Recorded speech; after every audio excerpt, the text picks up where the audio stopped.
Waftai lau sunga le fonga po kalame mo le avano ni tai au. Ia, vi alo leo vata wa e fai ma fonga tau mo le mori fo la fionga le mista. Ia ma yava ai mese le mista lango lango ai o potea. Ia ma le ofisiri o pulenga. Ia mese foi le ofisiri lango lango le vaenga pui pui nga malu lau tele. Fionga ia se malo i sala fai e fata alo fa atu ai le fa fonga le tato watu no le tai au o se tai au fou. O se tai au toa ma se tai au manino i le alofa ma le anga le leo le atua. Ia wasa tau mate le este pe tato te au dia mai le nei tai au. Ia vi ele li. Whaftai le atua i lona alofa ma lona anga le lei whaasoa. Ia o tato whiloa ia i mga whatau so i fua lona alofa ma lona anga le lei. I le suafa ma malu ma le suafa pa ia o tato li whaolo ia suke wiso. Ata alofa atua i mtanga luenga le nei tai au. Ia malo so i fua. Ia malo le langi ma. Alo, whawchai, talo whatu, tanganga, malole, whalau manuia. Ia, pe ia matu fo i le saunuanga e whionga ia tole a fua, whatalo whalau le, pa ia maulunga, tapo inga nei o tātou lau au sina sina, e whapena i ta mama tina matua o lo tapo ia whaiwa matiute o tātou tangata o lo whea ngai e i le nei tae au. Ia le anganga lava le tas, whaftai le atua, whapenao na o mori mai lo tātou soifua le nei tai au fōu. Ia, nona alofa malona ngare nei, ia, ole, tā alofa atu lea e pi amatua i le talainga ia tole fua. Malo, whawchai, ia. Ke manatu e le isi vaenga o le a tātou tele mea whaasolo. Ia, la whantu tole fua, ama tō mea maia, ngani vaenga tātou te amate le tai au whapaboli. Ia, whaftai mo lava noa, ia o te manatu, o le nei pol kalame, leo se pol kalame fou. Alie. Pol kalame lava le mtanga luenga, e ala lava i lalo le vaenga le pui pui nga malu lau tele. Wa foi le longo longo pui ali, o se wha manatu fou i pa ia mal mamalu si o tātou watunu. O mea e wha sao na uwina mai, ia o mea foi au ina atu i atunu mamau o loa, ia wa foi le malu pui pui ia, a wa o pito la au lava ia le ne. Tanga ruenga ma le ofisa. Ngā tau pui pui ngā si o tātou atunu o le ofi mai o wha mai mai inseti wha alafua. A o le saunga le mu o tātou o loa o wale au mina atu e atunu mamau. Ie mua lava o nā talanoa i le vaenga leo le pēmita. Pēmita a wai au o wā o vai aso uma. Ia e le malanga lava tātou pa ia mal mamalo le atunu e le ngā tau Amerika Samoa. O New Zealand, Australia, Amerika ia maisi atunu. Ia e le nāmalai na lava le amalanga e whea vea i meo mea ai, ia amalanga mai foi. E mai foi mea ai e mai wha momori si o tātou atunu. Tu langa lea o le vaa o le leli sa moa wha, o whai malanga lava i vai aso uma le vaa leo i tātou mamrik sa moa, ia me le ngata o le leli sa moa wha le vaa lalu. E ranga wha pia foi le vaa lele o le regional airport i Whaleolo, ia male whangali i airport o lo ia tātou vai malanga i vai aso uma.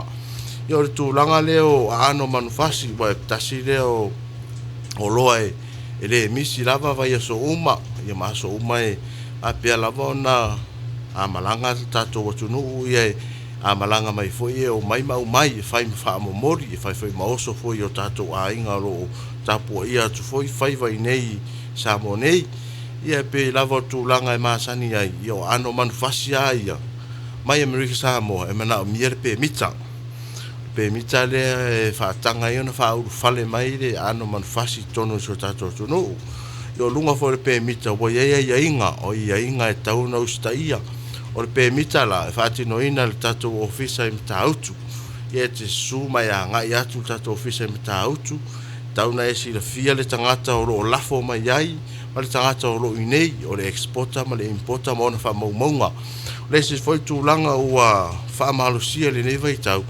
Ia lo toi povo se lilo e tusai foi o meo tupu mai latau sanga e ma whai unga latau sanga. Sai foi ma tūlanga o whala au wha aina, le na whaonga aina vai ia ano manufasi. Peo le tūlanga lea ua wha peona wha maluina i pere ofisa e leo se mea fou. Au se mea ua toi wha maluina e mana o mia lea vatu o se IT. O se IT e wha maunia ele suafa o lo wha peona whatino ina ele pe mita. e le ngata so passport au so se ID ya e ai lo suafa ma lo wata e fai ma fa maunia no winga e te su atu i tai mato ofisa i mata autu fa tino ina le permita e le mato pepa e ta o le application form o le pepa le fa atumu o lo iai tu langa o fa mau mo le tangata lo lafo mai iai ya ano manfasi ia o le tangata o lo inei o lo nu o lo wala fanga o le numero de telefoni ia o le se foi tu langa mai tauina ia tele lava ne a nga ia tu pa ia mal malu so tatu atu nu i tai tatu ofisa e fesi de atu e fia la fa inga o pusa pipi o pusa moa e o pusa ma moe o pusa povi o lo fia o mai ia ale tati kere loa ia mo le sira fia mal fa manatu le nei tai au le fa fonga si tatu atu nu e tauna e su atua manino me uma ia lau fa inga o meo ano manfasi o lo fia au mina mai tonu so tatu tunu ia mai alo le o family e ina ona saini le o le fo ia na fatiro ina le ai pe no fa ia o fa malo sia le termine le avato so pepa le IT alo ia e le mana o mia se pepa fa na o pepa fa na o le so wata ai mana o mia se pepa alo ia o iai lo suafa o iai lo wata o iai malo was fanau pe o tulanga le o le ai sene ave ta vale ia po lo passport foi o tulanga ia po le pepa pensione foi walo iai le suafa i lunga ai mana o mia a wa tulanga le mana o mia ia tulanga wa ai e ile vai tai me ese ale suafa ta o mai tangata le la fo mai ai ia e se volta tala la fo mai ai o pe tu langa le na fa maluina le tu langa ma ia mauti noa ma e suatu e sira fia me ai me fai le alfa inga o loa ia fia una mai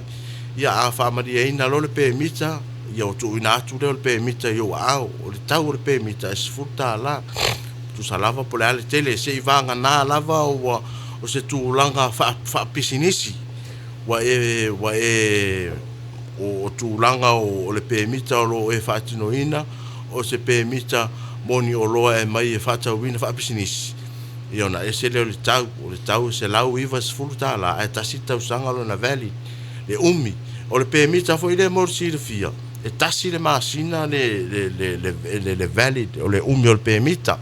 ai le fa peala e tasi le masina ona tu tala lo ale e fa se fulu e mo ia tasi le masina o lo tu ina atu e tasi alo na fa onga ina a te ta inga va pe la so luas fulu ma le tasi li nei e expire la le permita i le aso luas fulu ma le tasi o me ai mo le si de fia a va pe te malanga mai le vai aso li nei tasi al malanga mai uma le onga le permita o le tulanga na tu wai le tulanga ia tasi le masina wai stangata e fai le permita e tuaina malanga mai o le tulanga le tu wai le tasi le masina le e valid ai a o lona whaonga ina e tasi alo na whaonga ina tasi ale whaonga ina wa o le tulanga na tena whasiningia ai e pa ima le malu le atunu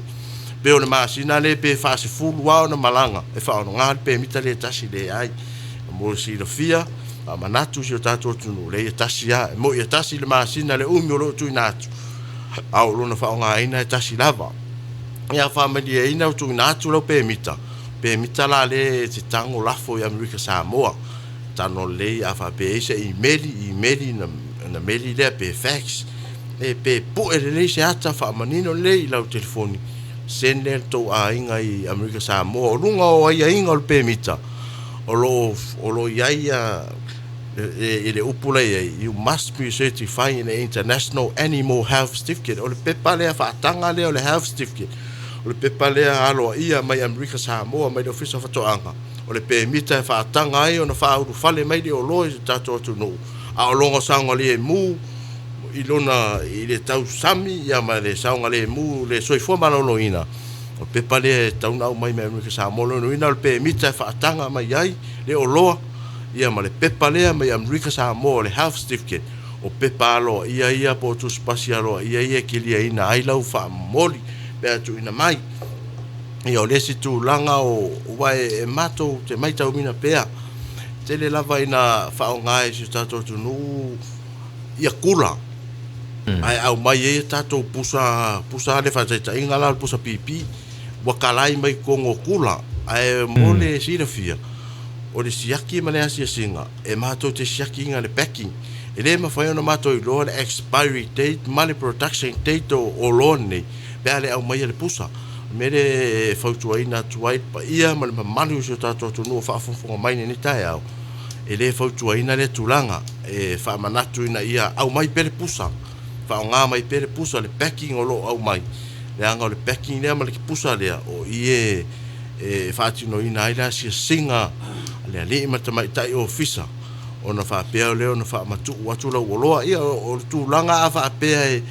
e atoatoa uma au pepa ia tufuga a atoatoa uma le tulaga lea o le pemita ma le health certificate mai Amerika Samoa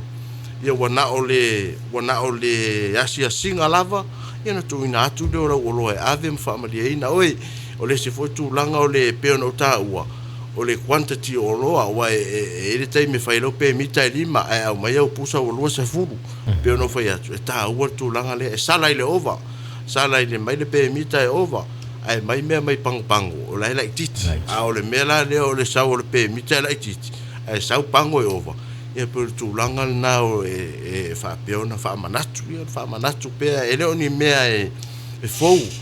ae lē o ni mea foi ia o mea e pea ona tatou faalogo ia o mea ua leva nei mea a o le faamanatu lava i paia ma le malo so tatou atunuu o le si tulaga e le gata o wao pe o loa ia e masani e ona au mai e tagata i vai aso uma o le si tulaga o me io fala au aina wala au tau mawhamata me io kapisi o tulaga faapena e mana o mia e faatanga na au mai ai peia o le tulaga no talanoina atu ai le fai ai le ano manfasi e faapena uma lafu o lo ia me io o apu o bori o tulaga ia e fai le pemita o lunga o le pemita o faamaumauga o le pemita o e ai fo le pepa e fai me le ofisa faatoʻaga i Amerika Samoa e taʻu o le phytosanitary certificate pepa lea pepa ua pasiaina auā le sauga lemu auā a tatou silasila ma vaai ia e pe tatou te vaai faatauvaa i tulaga ia ae tasi o me faafaigofia le faavea i ai me o inseti me o lago tuia me io falaau e tau mafamata ma tulaga ia pe o tulaga la e fai pemitaina ia faapea ona fai ai aiga ia na ia faaitiitia ai tulaga o faamai mai ni seti ofi mai sio tatou atunuu ae mo le silafia o lē faataga na au mai ae ia faia pemita ma tulaga aloa ia e faapea ona au mai ai o le si tulaga ua mai tauina pe ona taʻua isi polokalami tulaga ia o me io afi o me io wae tele na mai me o afi o tatou taavale mai se tulou faafogaaga nei taeao mai o io ngao ngeki io tulaga mai ia tasi a tulaga e faigofia ia na ia e ai si tulaga e au mai ua mamā ai pe o tulaga ia mamā e le tatou ofisa faatoʻaga i Amerika Samoa tauna ave e le pepa ka o le steam cleaning certificate e faamamā e latou na au mai le pepa e le faapea la au mai le pepa lea na averoa lea le ai e fai a tatou asiasiga mulimuli e tauana fai le tatou asiasiga mulimuli ia faapea ona mautinoa o sauga lemu ia mea ia tatou te lē o faia nei mea ona o sesi tulaga a o le puipuiga lava sio tatou atunuu ona o le ofi mea o nei faamai pe o tulaga o isi mea i o ngeki te le lava na au mai e paia ma le malo sio tatou atunuu mea i o neti a lanu uli le mau e Amerika Samoa e faaaogā fe mai e faaaogā e tatao ai o latou faleoo faaaogā ia ae o tasi na tulaga sa o mai e tulaga leo le lane i lava i taimi le aga ataai mai le ia le neti e le iloa o pipii mai ai se lane e le gata o lane ia au nisi tulaga o lapisi o palapala ma tulaga faapena ia o mele ia o le nei foi matafaioi o se matafaioi e tatou te galulue faatasi ai afai e le manaʻo tutuila Amerika Samoa i faamai ofi atu e faapena foi sio tatou atunuu e taufuni tatou alolofa ma i o loa e auina mai e manaʻo mia le mamā e lē faalagolago foi o le matagaluega o faatoʻaga i Amerika Samoa mo le fofoluina o ia mea leai o lau oe amatai faioi o lou tago lelei e faamamā pe a faia te alofa i lou atunuu o loo au mai ai auā e a oo mai ia tulaga ia vani e awhaina o mai tātou te leto e fia te pai tua Ali. mea rua laina whare tonu tātou tālo mtulanga uma ia ele whapea tātou te whasirusiunu lima po le ai ia tātou aveia me mau inga ia te tātou ngā lue whatasi wa ele whapea se lau pasene sirisira ma le vaai le ofisa e ile teimi e lape ile vaai au tātou te ngā lue whatasi ina ia pui lo fi mai o ni tūlanga yo tūlanga le fua moa tuunga ma le whafunga ni tae o whaasana o mai fua moa o Amerika sa mo tonu so tātou nu ia male o loa ni o le hani e le o misi lava vai so uma pe o na ta ua foi isi tātou po kalame tufunga i lava masina Ali. le o loa ni o lo au mai pe tangata i aso uma i le ngata ma le va alele ia au i foi le wafu o le wafu o i meri fale meri o mai ai yo tu langa le ia tate vai a lofa foi o vai o nisi o pa ia mal malo de tu no tata o ma tua ai sauno mai yo e fa nga mo la tu nga sengasi ia tate vai a lofa foi o vai tu funga o tele yo o tata talafo mai a ma to mal tanga venga ia pa pe ma to te le a lofa atu ia te la to ia ai borsi la fia ta o le ma to ia pitola e lo so i fu o tangata a o le fa mai le a laina mato tato fato anga lango meri e le ini fa mai mauai pe o le tulanga le laina fa sa lava ona au mai ni hani mai atu no mau o le pui ngo se tato ai sa faile se veia le tato lo sa yete foi na masina ia wo tau ia se tulanga fe meio o tau iai se meu o la tau afia ai ia pe tu langa le fa fonga ni ta o se tatu no pe tu langa le leina na fa pe na fa sa ina le mo ni me o tatu pui al tatu o loa i le ofi mai o fa ma ia ma e le fa ma ile ta o le American fa brood ma le European fa brood fa ma ia lo mo wai hani ya tu mo mau pe tu langa le na fa sa na ina mai tonu se tatu no mele manatu tuai ni ta au fa fo anga sta to tunu yo le lava ia ia tato hani le lo ia tato hani o lo fa nga ina i tonu so tato tunu ia a wa fo ile a wa pe o le situ langa e fa sia mai e fe me e le o lava le hani ia e le ave ia tu langa e fa ma lo fanga fo yo tu la fono ia fa pe fa sa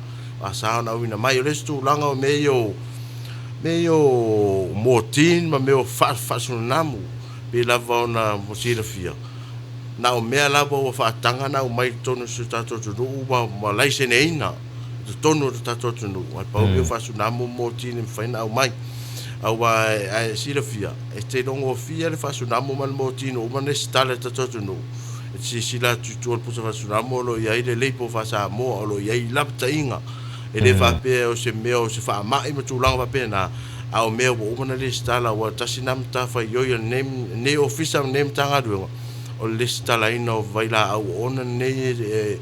ngau sini o lo yo le tu langa o meo o lo ia o bina mai yo tu langa pe no fa ya tu o vaila au we stata wo mai vaila au tonu tato tonu ala le va alalo ia o so se vaila au wa ai me se lava se vai la au fo e tau no le stala vai la au a pe se vai la au fo e tau no fa tu mo application fo na va tu le tau no ilo so su e va a va pe se vai la au sa nga le mu na va tu le permita ai tu langa na me na o mia lava le va tu le fai o se permita pe me na o mia fia au mai au o le tu langa ia pe a fai malanga mai o tato a inga ma lo malanga nga luanga fa vai taimi e tele lava na o mai ma vaila au e fa me vaila au fai la tu fatoanga ai mo si la fia o lo fa tanga na o mai au ala o tu la fono tau no fai permita o le permita le fai tato office i time ta autu a va pe fia o mai so vaila au e sua tu tato office ta autu pe va pe fia o mai so vaila au yo tu langa na o lo e tele lava o lo e au ina mai so tato tu no ai pe tu langa le tau na fai ta de permita e mal pe pane me mi sa mo o tu langa o lo ave mi sa mo van ia pe no fai atu ese rava tu no mala to yenga o lo a me mi sa mo e mana mia pe mita o pe mita le fa tanga io na fa fale atu le oloa e pe no ta u fo i telo si tato porkalam tele lava na atu tata pe mita o tata balanga ai se lava pe mita tata balanga se pe mita le mai lo fisa fotoanga o lunga le o pe ne pe mita o lo ye uma o lo ata fa toanga o lo ye o lo ye talo o lo ye tamu o lo ye tonga pe mita lava ia o me ia mai lo fisa fotoanga so pe ava pe la o mo lo pe mita na malanga tu le tai mato ofisa e faile se singa tu langa lo fa mafa mai pe mita me Samoa a me sa me yo me mata o le mama tau na mama ta tu talo fai ta pena mama o le pala pala tasi le va enga e tele ona fa vea e ta to inseti o le vai aso foi le e ana isi a inga o atu malato tanga talo ia o le me o le si tu langa fa o le fa va o le lava le taimi na atu ale be rasha ia ele ave tu langa ma me ele ngata o le mama o talo au le tanga fo ia mama o ai ele sa ta mama talo au le tanga fo ngal va kwa o le kinga ka ke re mpuka mai ai o le tu langa na o lo fa ma faina mai pe e Rixa mo o le tu langa io mama le ave o afu o tato o lo ia afa pe volo fa maria ina le permita faida se singa e volan mato pepa fai pepa umale fai tai de mato ofisa mata autu pe afa pe te malanga mata autu ai malanga I faleolo le vicino o la permita faida na se singa mala pepa isu I faleolo afa pe fo ngali o tu langa lava le ai o to e ala tu sa mata langa tu langa le o lo e wina mai o mariu ia maliu e au mai meu e pale ia le fa ngai e le fa ina le pale plastic okay le pale le au mai fresh flowers ia e fa tanga na au mai ai fai le permita o le permita foi fai tato office mtautu ma le pepa foi mai le office fa to anga o le fai to sanitary certificate wa e tu langa wa tupu tu langa fa pe e ma to te na e foi male ia mal malo le atu no ma to te vai alo foi ono le tulanga le maliu ai o tato tai leise tato alo fanga ni tulanga e fa ma pe sine o tato tu no e fa tanga ai tau no fai pe mita pe o tulanga na wa e tele na fa nga mai e o foi meio ula ula tulanga fa pe nga meio fresh flower o keki e fa tanga na o mai wa sa fa sa de taimi mo ono le loile na mau e ame sa mo taimi ni fa tanga mai yai mo na yainga o yainga la yo le pui ngo so tato tunu le pe mita mal pe pa mai ame sa mo le o to e man tu ina ni taia tasina fo tu langa e tenen mato ia ai ono batu wa vai lupe mane ia fa longo wale o le tawel fa longo ai ona tata no lai pale fresh flowers ma plastic one le ngai lilo e tatu mata inseti e pipi I fresh flowers ale plastic e kango kwa plastic ka to foi le atolo le puinga na le na ile tatu vai ngai ina ia wone I sao mai se inseti foi le ono afai ne tatu ka to fo sa de le rau sa no anga tu funga pe o tu langa ia wa o le fresh flower o le meta la au pe no fai aso so se mea nga osi mai la au mea ka plant material live plants tu langa fa pe e ia le upa langi vonga le risk wa e tal no lo ofisa fa tu anga e le ofisa pu nga matu wa tal no lo meta risk ma to te nga lu le meta risk pe mea keep the risk offshore tau ona ave ese atu nei risk ma le tu langa e ono a fia pe ona esa ono o le plastic ia pe e tango to e si fia leia mai le ni on ni manu e ono al tu langa ia fresh flower ia pe ono fa e se la pasene uma le sira ma ia le e ia foi le time le ato to ai le ai le ale ofisa man tanga ruen e pe tu langa na le ala ino tato ia e le fa pe o fa sa o lo fa tanga ina e fa tu ina per pa ia malo se tato no ina ia fa pe ona u ia tu langa yo tu le wata u tu langa o lo a wina tu ia America Samoa yo tu langa la vale tasi o tu langa o le mama yo le meta u ta penanga o lo ma le fa nga ina o le packing material ia fa nga ina le mele o le e tūlanga le o le tanga mama wa esi pe ona fa atu e atu matanga pala o le tūlanga e taimi nei yo ano man fas wa le tene na malanga atu tata pe o faise tato pepa ile ano man fas ile ave Amerika Samoa ia le taimi nei ia mo le sila fia e le se tato fea ngai ngalo ia ma Amerika Samoa ua whātangaina ama le taimi nei maua mai alau pe mita mai Amerika Samoa o le pe mita lava le ave ai whātaitainga so sisi o so pua ma tūlanga lea e le whaia whaspovi e le ese tato pepa e whaia pa ua le mea maua mai lau pe mita mai Amerika Samoa whaatanga o na ave le pepa lana ave lau i le anu manufasi le eia me o mea ka umit ai le mana o mea se pepa mai a tātou e le pei lau le mit mai Amerika Samoa o le pe mit a tātou ma le health certificate mai Amerika Samoa a le tūlanga lau le mit mo Amerika Samoa i o tūlanga na o le pe mit a whaatanga mai lo territory la vato lau anu manufasi ia o le pepa lava na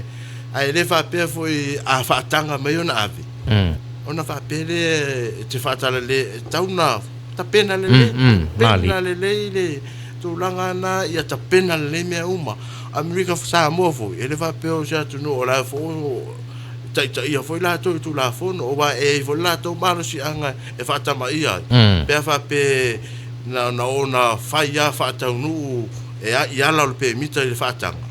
o te tonu foi o lunga foi o pemita o lo ye inga so foi o lo ye inga Amerika Samoa i le tape nanga o ni o lo a wa o lo pui foi Amerika Samoa lo la to tonu e le ofia tu foi o fa mai seti ni o desi tu langa ia fa va pensa tala no le ni tai o tu langa le o meio o lo e wina mai tu tato tonu mai fa momori o wa termini o pusa o loa ia o famo mori mai tua i tato for Fresh Station e le Transam o le Pifala o le PPE o le Freight Plus ia maisi lava ia company fama mafatu langa le mama tu funga o pe lava le mea le mama fa ele mafo fa ava pe teu sata pusa fa na fia mai tono sata tonu nga lo kala ko i mera ka ki ko meu uro palpala se vai palpala ka ai ko kom ele ye se ma fo na le fu ma au meio va o meu palapala ma tu langa ia ese le fai ngo fio na ofi mai ai o meio fa mai se ti fa la fuwa e to tono so tato tu no mere fo tu ai na so tato no ele ngato o pusa ia tato fa mo ia me foi o container pusa o loa ia o mai tonu stato no wa le tele na mai pusa o loa o tu langa na me tawina au wa fa pelo na fa pelo e fa ia tu la si singa le ofisa ai mo wa tu langa fa pe ia ila le va ngale fa asu le ofisa o tu langa le fa asu o se vai la au le fa nga ina fa va malo e ta pe le si le ia o le fa popo tu ai fo yo lunga si avenga o e fai sin tele fo se le ne tongi pe fa asu ai le o ye se não ta inga le ofisa fai le tulanga ai le ona fai anga o le pui nga no fa le tonu le pusa ai pe tulanga la ia ta pena mama a fa pe o le wa e te lo pusa ie la o mai pusa o loa tatu a inga ma pusa la papa e te o mai mauta malawa o wa tulanga le sa va varia tua ma ia o me fai ma salu fa salu mai fa fo eu ta vale au mai e tu fulu ma mata vale e le ngata o le veki mo tonu me o malava ia mama tu lang yo ava pe o ele o mana o la tu nu ni fa mai meni se fa pe na foi ta tu be no foi o tato ngaluenga e fauteli o tato ngaluenga e tato tanga no due fatas ai mesi o loa ia o wina mai tonu se tato tu nu ai pe o tu langa nei o ma ale lava le telo fa mai o le fa mai le pe no foi atu o meio le African swine fever le o mai Papua New Guinea le o fa tele me tu alo sa fa pe no fa tama io no le fa mai le o mai Pacifica ia mele wala ina fa sa a Papua ona mai me atu nu ia le ngata atu nu Europa masia au atu nu o lo a fie fa mai pua le African swine fever o me le ta sanga tuai ma fa manatu tuai ma longo pui ali pa ia ma malu ta tunu a fa pe sa o ne fia o mai ni o lo fa pe tu langa na pe na ma fa tu ni ta ya o tu langa I fa le olo o lo e wina mai me ta ua e le ia se fa asu e fa le olo ia na o loa e asiasi mo me ai ma tu langa fa pe na me ele wa tele la vana watu ma ula o ta no ma fa pe mai se o la ta ula le fia fa asu ia o si le fia na o tato o fisa la ve mata o lo fisa lo ia ile lo fa ia tato vai la au fa nga ina fa asu ai tato o loa o fa le olo ia na tu langa o niu lo fa tanga le niu mo New Zealand ia ma Australia ai fa pepa o niu foi ia mai tau wina foi a tele ana o atu ele vatu foi alfa fonga ne tau ele sa lua ngale wako foi a ele sa lua ngiu ai ongiu o lo ave ngiu sira e lo ave mangongo po ave sa va e kauanga penga ma pengo lo wia le fa na wia le fa mangaku ka ko kungu ya ka ku penga mama o lo au winga o ba e ile kai mi e vai me ngiu sira mo ska ri o ka ko fa kalele ka penga ngome e fa pero ngiu sira ka o filo o mo ya ka penga mama ka ko a meshi me ngiu o ku langa o meu kalo maka mo ku langa o lo fa kanga ave ngiu sila a kanga ave kalo maka ia valu mama kalo maka nga ave o ka amu maka fainga fa ave fresh fainga ave frozen ai ave se pusa mama ma apo boko kongo fo se chilipin e fa kanga nga ave ai faila le pepa kwa ka ko ofisa ngiu sila la ia au Australia le ai e se la Australia e le tulanga leo me ka fresh me ka frozen ne a ngiu sila o tulanga le ulu o lo kanga le ulu nga ave Australia ave umu ave fa ai le faia la pepa pa un me fo kuinga fa vela le ma fa ai loa I lunga pepa fa kumule ke malanga ma o tulanga o ia tulanga o ia pe o kala ngoa ku fo I kelo ka ku pokalame fa manga ku fa mama me ka ua fa mama ma ia fa pe o nga fa fulisa le ia o Australia o fa pe o fo kuinga e ka kipi ese ia se kulo ia ulu ia la po se va nga ia la ke o ke ai o le me ka ua tufunga ia fulisa frozen le ia tato ia le ngato frozen ia fa mama o tulanga ia o lo e ave ia tunu mama ia le tapenanga tato o lo ia o tulanga America e maua ese me New Zealand Australia tele o me fa tanga na ave America fa tanga le uru fa tanga ia new fa tanga o me ave America ai se me fia mamlama lo ia lo ofisa vini fa so ta ia tulanga o lo e wina mai mana o mier fa iloa e tato pepa fa atumu pe ona tu fa tu lunga vale le fa iloa mo mai o lo e wina mai ma oi a ele mautonu ma ele sua de oloa fa iloa tu langa na wa tele na malanga mai tata e tumura to pa o meu avoi meu sukalaki a fesiri mua o e au mai ani mea ai tau mafa ko la ko fa palang are you bringing food of any kind ele ya sa wa no ya le kala ko la ko pa o le ya a kadi la ke nga fa mai ngai ka ko ka mai a pe u ngi me ai fu ngai ai fa ko de anga lo la ko fesiri me ai fu ngai o la ko food of any kind so se me ai ke tau sam ke tau sam mai ka ma fa inga me nga ko me ai e ke fa ma malama pe il maru ka ko o le pepa tau tino mati o lau tau tino o tau tino atu me ia lo sa ma o wala ke fa kala le o le pepa le e bo ria ya ka le pepa le o le ele o se pepa fa folinga fa nga pe se pepa pe se me ka alo le o pepa tu la fono wa nga la ko ilalo e mo ria o e pe fa pe ke le o ka kingo inga mai wa kufunga e malanga wa nga ma senga e malanga I fafo nga le fa ilo inga ngi oloa ele nga ka le pay on the spot pay lo fine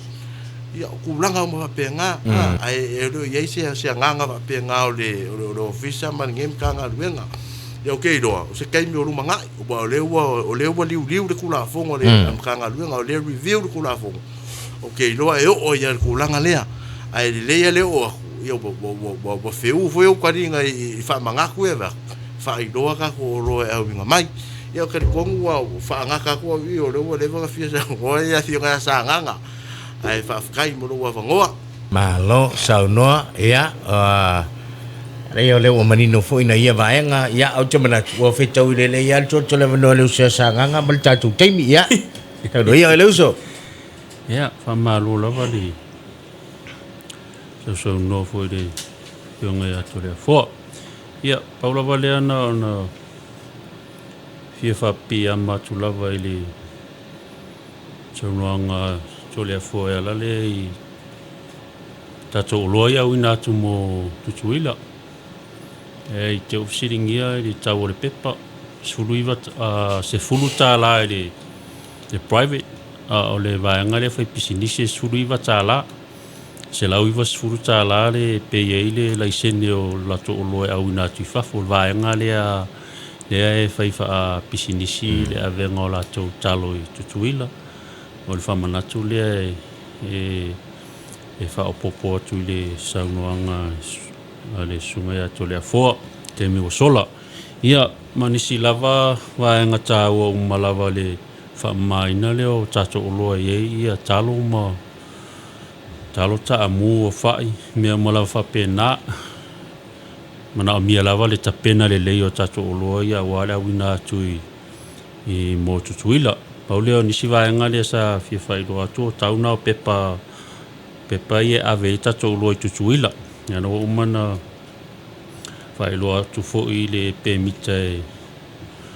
ya mai tutuila ya fa tanga I tato lo e avatu I sa mo o tauna sutala I tanga sai chota sia suliva tala I le lau fai business ya ona wo mai la I le mai ngale o le fa asu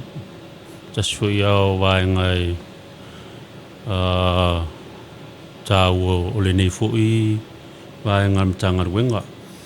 vai ngal ne fa asu e fa pitole o le au nanga le fa pito I tatu o loia wina tu fafu me mise lava ia me tau lima o tatu tonga maso se me lava ngau sia mai la au mai to te lava na o tatu tangata fa fesidi pe fa asu le ula fala pe fa asu le ula lo pa o le ula tifa Aya ma fo fau le o loa umenga o sia mai so se la au lava tonu sio tato atunu ia o loa na au ina mai fai ia le fa tino le o nanga tato ofisa ia o mafu angana lina mafu na fa asu o loa ne ia ona o aia inga o New Zealand ma Australia e tau lava ona fa asu le au ina tui fafo o loa nei ia ona o tūlanga lava fo I manu ni le mawhai ona tato I loa atu ia o pei o tūlanga ia mawaenga ia o le elinga whai au nanga lea tato mtanga ruenga ia mauti noa le lei ua pepe uma ia manu ni ma in setine ia ai le au ina tui fafo o le tapena ina foi la o loa nei o waenga nei o tonga ma mena ia fatino malava le ofisa luas furu fai tu la fai re fa asu le yo o le aso numana ile aso te malanga e sia tuai ma Samoa ia te tauna malama pesio ma batu pele tu alalo sio tato watunu ia ele fo le o nanga fai per tato tanga ruenga mai ai leva yaso o le aso me le aso ia te lava ona tato ngaru due fatas ia le motino foi fesili mai le ofisa le ala le numero luo iva luo fa fesili mai ai tulanga ia te manato le awa le vana sia fia to telemare malu tato watunu I nei ia vaenga ia tato loie ma me o tonga au inati fafu ola o nanga ia le fatino pele ia mata mai le iva ia manava le lima ia o vala vale tauna o toi le ofise au ina tu o lo ia le o le aso tia ruai lo su fai tu la ia ona pikile le sia so po le po te malanga ai po le sia so ai te malanga ia vai nga mai tauna fata ua O le sivaenga ia ona e au mai sao ia whaamaumaunga. Ia e susu mai ua e iloa le aso e malanga i tangata. A whapea foi o le o sau oloa e fia lafo le wharimeli.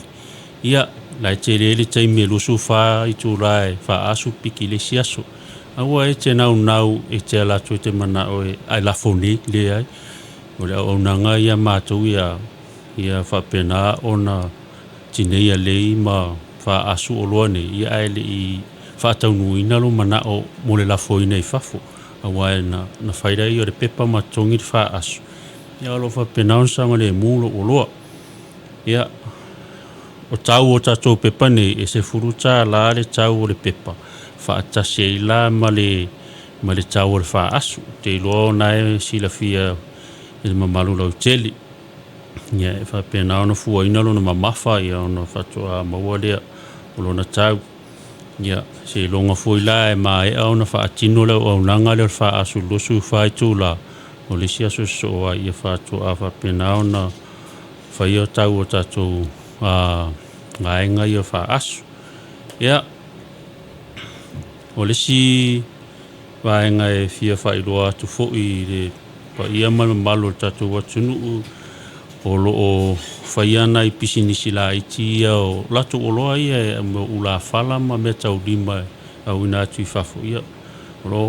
o waia pea o lo o le leo na tāpena ina al whautuanga mo i la tau o lo o fau mai e fia a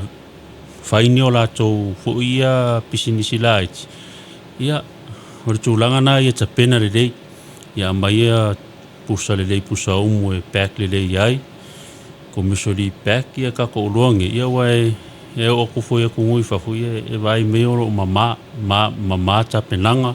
o pusa mama mo pusa lelei o tanga pepa lelei ka pena ona tapena yo tatu uloa ia vai ngai tau te ngalu due fatasi ai ia lava foilo to ona sai ia au pea faio ia fu se pea fa pe fa matala ina tum fa tonu ina fu ia foi no e su e maini vaenga yo pusa le ia wa e mana o mia le teu fa le o tatou loa mo tapena ina tunu fa fo wa e foi inisio na yo tatou tangata e fai mai lava latou e mamau mai tua ia a o le fa matalanga e tu wa e fe sosoani tu ara o fainga ruenga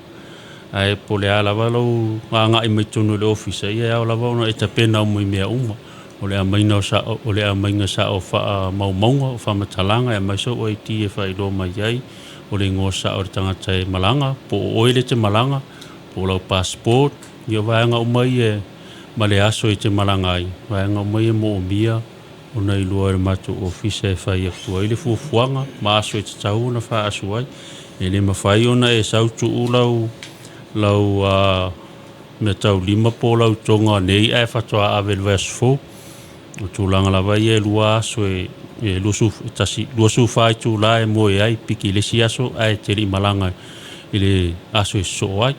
pia o vaenga i a langa e whaisi tele o tonga e watu i le aso ma le aso ia e ono le iloa i fo ia lau tonga pefi se tai e fo i pefi ono sau noa ia tole a fo ia a matu tele alo fo i lava i le atole o le niu ia i lava le se fo e sasi fo ale vai inisio o taimi ia me se tapenanga fo ia au nanga lau matanga ruenga ia vaenga e a fuelingo e popole ia ia o lavona mai le siaso ia e piki le siaso ia le mafaiona mai lau tonga ia ona e faitete foi la matuni te otu o le lima aso le ia e vea ma me ono se ai ma ave ai se a le tulanga lava ia o lava ona matou titiro i tulanga ia o whaido atu. Ia, o mai lea i nei o tātou oloa ia mai atunu e mamau. Ia, mea ia ka ua o fresh flower sa wai e iei mo me o fresh flower mai New Zealand ma o stadium tulanga ia pion sa no tole a fo. Mai vaenga ia leo iei ni ele o iei ni o lato pepa pe mi te whatangana mai tonu ia e tau fia le ofisa ma ave le me ma ave whaleanga ina pe o vai ngai tu fa manatu tu yo tatou vai ngai ma fa ai lo tatou lo ai lo tatou lo tu cha ngai mo tu ia ai me se fu tatou lo ia ngai tu mata tu fa vai tele lava ni se le malo le tunu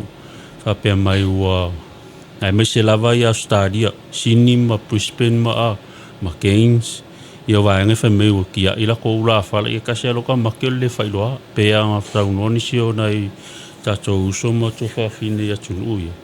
ia masalo le fa loanga o ngai vaenga ia fa tuina foi ia alu fa na o ia la to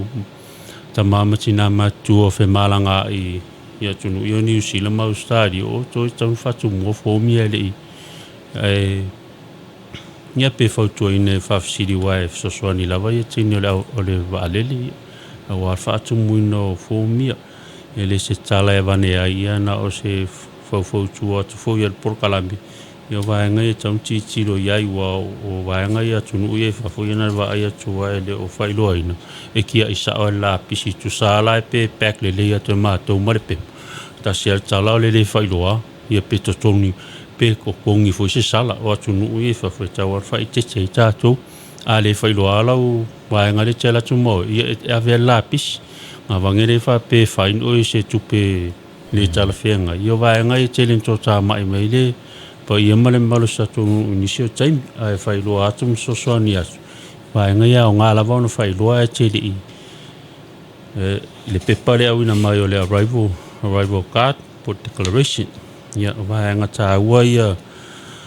ale nei fu ia fo tuanga le ni vai ia va ia vai ngai o na silafia ia va tu fu se fa tai le la vai ma ua I na yo tatu tangata o loa fio atu tai le ofisa si va wa ngai I le flea market o lo fai lo mai le nga fo ni pukalami o lo ofisa so ni fo I le malum pa I o tatu wa tunu o lo fa pena o na tau longo yai o me ye ave fa asu me tau limo ula pe yo va ngai I flea market ma va ngai o fa tau la to o me tau limo no la tu la vai o le ave so ni malo si fo pukalami mane nei ofisa o le a so nei tata fa tau ka kwanga kai mai ku mai mau fa tuina la vai e sua tu tai le ofisa fa asu vai ngai ia vai te mi vai te le a so tau vai ngai o loa ia e ka kanga ko isi mi le e pi era ponga le levi me ngai ya foi lino e longo nai foi le nga fa ftai pitola fu ia nai nei foi o tatu tangata fai pisini ia ia lo fa pena la vonta to ngalu due fa tasi o no le pui ngala wa sio tato wa tunu ia wa inga ia sa fa pe ono o sfam talanga ni tai au ia o me va tu fuila ese fa tuanga e pa ia mal mamalo tato wa tunu pa pena ona wina mai o tato o lo fo io ia me afali personal effects ia mai New Zealand ma Australia ia e la vona fa mama pe fu ona sa no to le fo ia tau ona tato ngal due fa tas awa o mai lo nei e la tu le si singal va nga le fa asu ia tau tu lo me o ponga le manu ni fa pena ia longa winga la e le o sefer pusa tau na fa asu me se lava tu langa I pa o mo fa o nga ia va to pe fa tuanga de pa ia mal mamalu le tatu o tatu te nau e mai me o mo na fa o nga ina me se me yo pa o nei te mi o te le pa le ia le o mai tunu tatu tunu ia lai e mana na o nei tatu tangata e mai pa tuai ia tatele tio fo inisi te sio tato o tunu ele se tunu e la fo e mai ni la pisi mai se tunu se tu lo le fa fonga anga tatu ta titilo I tulanga ia walanga e se wa atu pu mai ia fa fita ulio o se manu fo po se manu inseti fo e va ai pe wa fa ina fo so fo se ia fisilia e le matanga lu ngai le por va ngai nga ftonu le va e o tulanga e fa tu pe tato wa tunu ine ia o fa pena fo e mai o tato container menu sil fa mamma le ta pena le ia tatou pitola au le tatou ngaru whātasia ia o mai foi ni whaingo fie foi le avenga ma le ngaru ngal tatou office whātinoina ia o le nei au nanga ia le o whai lava foi o sisi tu o le whai lava o le puipuinga malu lau tele sio tatou atunu i manu whaalafua whaamai o fi mai tonu le atunu o le wingare na o le nei au nanga o matou office tau whaina wā o na pau lava lea o le waila au o lo whapena o na mawhai o na whai ele au nanga leo tineia i mawhai o na mātou asiasi po o le lei ato toa po sefe ia o loa mai ia e pe o na pau lea o le waila au ia whapena o na whaatino ina i le mātou au nanga lea ia maua i pea le saunga le mu so tātou atunu ia e mese le lumana i manuia o Samoa. Ia, paunio ni si vaenga se vangau, ini si meo misi atu le whiunga to le fo. Alo, tai, malo sa no. Ia, te manautu o lewa. No leu so ia sanganga, ia, whailo fo ina isi vaenga. Ia, ano lewa. Mai alo tatu teimi, ia. Na watuia to le fo. Ia, mo si sauranga muli. Ia, okay. Tai, mo le vanoa, ia na o se whapopo kukai, le tūlanga o le whaasu. O le astona, e le matala i tato whaasu mai le valus fulua. Ia whaasuina i foi o loa mamalo le atunu o lo fia malanga le asusa, ia ma le asungofua le vaveau. Ia o le tatou keito lo i au tafa e to ina atua i ave e tatou whaasu pea wha ele o le pito i luma. Au tafa le keitle te malanga i tua le Samoa. Ia, atua nei vaenga le tai au, ia o whaiwe ulpo kalame, ia morila nganga whaafitai. Lau fionga tufunga e maise o le ia foi o le nei ala leo tatou ngalulue mai na tausanga o tele o tuanai tai mo nei avanoa ia a pe foi na masa fo vani mai ai ma le fionga ia sanganga ia e longo pui ali i foi pa ia mal malo se tatou tunu fai mo fa manatu a wa foi se ta wa foi o le o nanga le pui nga malu lau tele ia a fai foi e se leo mo se tala ua le tau tamari i le nei tai ia malu ave fale le whaafonga se tatou atunu nau ta inga lava ia whaapeo na nofo malama ma nofo ilo foi le tatou atunu e ala i oloa e whaatanga o na au mai oloa e au inatu ia o lau walunga lava o nei mea uma o le puipuinga o se tatou atunu i le ofi mai o whaamai mai le seti whaalafua whai lava e se mea fia na umia ai se fisosoani e whaapeo na whaafiso tai e pēr tatou ofisa se mea fia malama ai ma ta autu